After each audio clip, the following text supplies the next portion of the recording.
Anthony Morel, aujourd'hui, donc on parle d'une avancée scientifique spectaculaire, un implant rétinien qui permet à des personnes qui avaient perdu la vue de revoir à nouveau. Oui, on parle de personnes qui sont considérées d'un point de vue médical comme non-voyantes et qui peuvent à nouveau lire, remplir une grille de mots croisés, distinguer le visage de leurs petits-enfants. Donc on est quasiment dans la catégorie du miracle, et pas du miracle religieux évidemment, miracle scientifique et technologique. Ce sont les résultats d'un essai clinique qui viennent d'être publiés dans le New England Journal of Medicine, un essai clinique réalisé sur 38 patients atteints de DMLA. DMLA, c'est la dégénérescence maculaire, c'est la plus grande cause de cécité après 50 ans. En gros, la DMLA, c'est la disparition progressive des cellules qui captent la lumière et qui transmettent les images au cerveau. C'est un peu comme si vous aviez un appareil photo, le capteur est cassé, donc vous pouvez encore voir, vous avez la vision périphérique, mais tout ce qui est au milieu, vous le voyez plus. Vous êtes plus capable de distinguer des détails, de lire ou de reconnaître un visage, de conduire, etc., etc. Il n'y a pas de traitement possible. Et donc ces patients, on leur a implanté une toute petite puce électronique, 2 mm sur 2, pas plus grosse qu'un cheveu, sous la rétine, couplée à des lunettes spéciales équipées d'une caméra. La caméra va filmer tout ce qui se passe autour du patient, comme si quelqu'un filmait la scène pour lui, si vous voulez.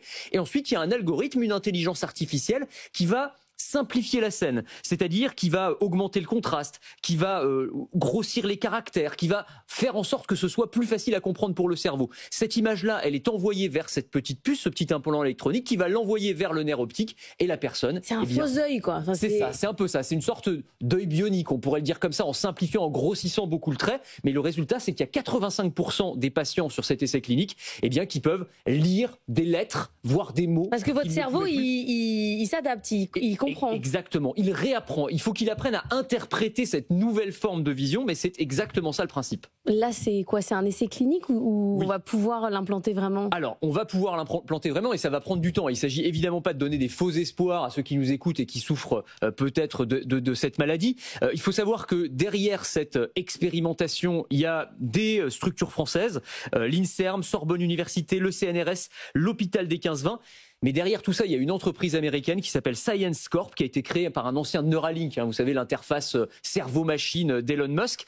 Donc il y a un objectif commercial, mais ça va prendre du temps. D'abord, on est encore en phase d'essai clinique, il faut être conscient des limites de la technologie. On parle d'une amélioration partielle de la vision et pas d'une amélioration totale. Vous le disiez, il faut que le cerveau réapprennent à voir, c'est-à-dire que ça demande aussi un temps d'apprentissage. La personne au début elle voit, c'est un peu comme dans un jeu vidéo en pixels, tout est très très pixelisé puis ça va s'améliorer au fil du temps. Il y a eu aussi dans les effets cliniques des effets secondaires, hypertension oculaire, décollement de la rétine. Alors ils ont tous été résolus très rapidement, mais c'est aussi des choses évidemment à prendre en compte. Selon les scientifiques, le bénéfice est quand même largement supérieur aux effets indésirables, mais on est encore en phase de recherche. On n'a pas non plus tous les détails. Et c'est pas un détail sur le prix, parce que probablement que ces technologies vont aussi coûter très cher, puisqu'il faut un dispositif spécial, une puce, des lunettes spéciales, etc.